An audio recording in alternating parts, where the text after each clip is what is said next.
Hello, it's Friday. It's Friday here, it's Friday there. I don't know when you're watching this video, but it's Friday. So we are going to learn the last way to factor today, and that is going to be a special case, and it is called the difference of squares. So difference of squares, difference meaning subtraction, and squares meaning your perfect squares. So if you know your perfect squares, so 1 times 1 is 1, 2 times 2 is 4, 3 times 3 is 9, 4 times 4 is 16, 25, 36, 49, etc. That will help you out for today. So when you factor using difference of squares, it's a shortcut, so it's a quick way that can be used to factor an expression in the form of x squared minus y squared. So if you have something squared first and then something squared after the subtraction sign, that is difference of squares. In general, it's going to look something like this. So x plus y and x minus y. So what they did is they took this first variable and square rooted it. And so the square root of x squared is just x. So 1x and then 1x. And then the biggest thing is notice 1 has a plus and 1 has a minus. Okay? And then you take your last variable or number, and same thing, you would square root it. Okay? So note the GCF may be used before using difference of squares. So that's the very first thing we always talked about is, does it have a GCF? Does it have a GCF? And you should always still ask that. And this does not work with the sum of squares. So if you had x squared plus y squared, we cannot factor it using this case. Okay, it only works if there is a minus sign. So let's look at some examples. The first one, so notice there is no middle term that we've been used to dealing with 3 terms or 4 terms. There's just 2 terms, okay? So I have an x squared and a negative 25. So it's good because I have a subtraction sign in between. So how you would do that is you would split up your x's. So square root of x squared is just an x. So you have an x in the first spot, x in the first spot of the parenthesis. And then you would square root 25 to get a 5 and a 5. And so you would put those in the second term. And then just make sure 1 has a plus, 1 has a minus. Another example, we've got x squared minus 9. So 9 is a perfect square, and then there's an imaginary 1 here, which is why it's a perfect square. So each parenthesis gets an x at the first, and then square root of 9 is a 3, so x plus 3, x minus 3. Okay? Last one looks a little bit different because 3 is not a perfect square. It's not one of these numbers up here, and neither is 75. But you can ask yourself, does it have a GCF? And it actually does because 3 does go into 75. So first, you take out the GCF, like to what we're doing, and then you would get 3 parentheses x squared minus 25. Then you should recognize I have 2 terms, and they're both perfect squares. So I can square root x squared to get x and x. I can square root 25 to get a 5 and a 5. And then just make sure, again, 1 has a plus, 1 has a minus. Okay? And that is difference of squares. Okay? So super shortcut, not a ton of work, not all the grouping and stuff we've been doing at all. So let's look at a few more examples. All right. Move my face up here. All right. Some may be more than one step. This is correct. Okay? All right, so first one, I have x squared and a 64. I know those are perfect squares. So I can go ahead and write my 2 parentheses. Square root of x squared would be an x and an x. If you want to go ahead and put plus and minus, you can. And then square root of 64 is an 8. So x plus 8, x minus 8, and we're done. How exciting, right? All right, moving on. We've got 2 variables, and that's okay. So 16 is a perfect square. And I know h squared is also a perfect square. Same thing with 9 and same thing with a squared. So I'm going to have my 2 parentheses. Square root of 16 is a 4. So each parenthesis first term will have a 4. Square root of h squared is just an h and an h, because h times h is h squared. I'm going to have 1 plus, 1 minus. And then square root of 9 is a 3. I'm going to have a 3 here, a 3 here. And then square root of a squared is a and a, because a times a is a squared. And that is it. Okay? All right, look at another one. 121 is a perfect square, and 4 is a perfect square, and an exponent of a 2 is a perfect square. So this one's just a little bit backwards, and that's okay. So square root of 121 is 11. So I'll have 11 here and 11 here. Okay that we don't have a variable first. Got a subtraction sign, so 1 plus 1 minus. And then square root of 4 is a 2b, and a 2b. Difference of squares. Okay. All right, now they can get a little bit trickier. Let's take a look. Not too bad. All right. Looking at this, 27 is not a perfect square, and neither is the cubed root. So, but I do notice it does have a GCF.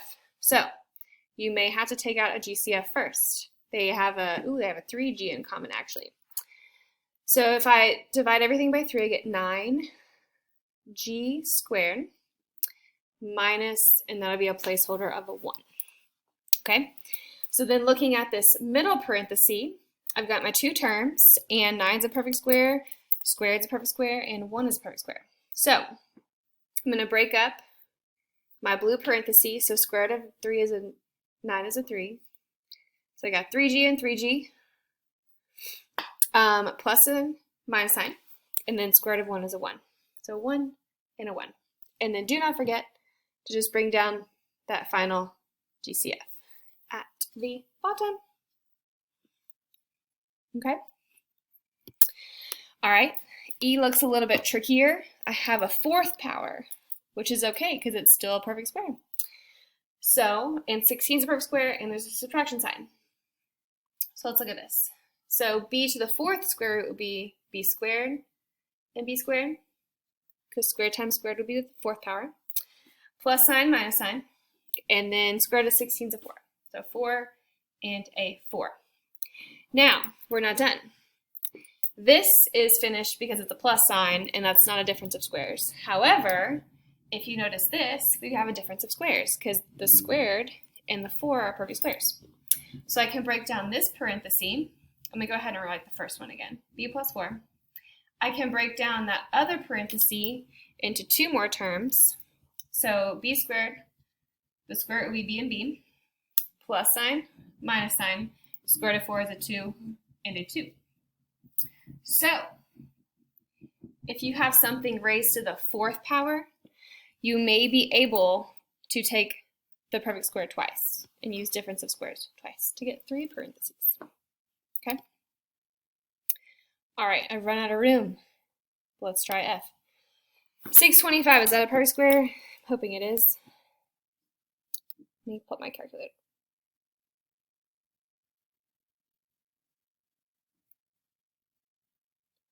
Do, do, do. 625 square root. 25.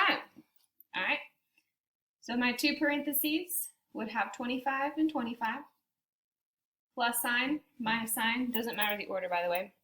And then that would be x squared and x squared. And are we done?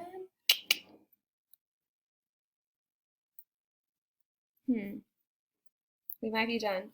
So I know this is simplified, but I do not remember, since that x is negative, I think that's still different of squares. I think we can break this one down into 5 plus x and 5 minus x.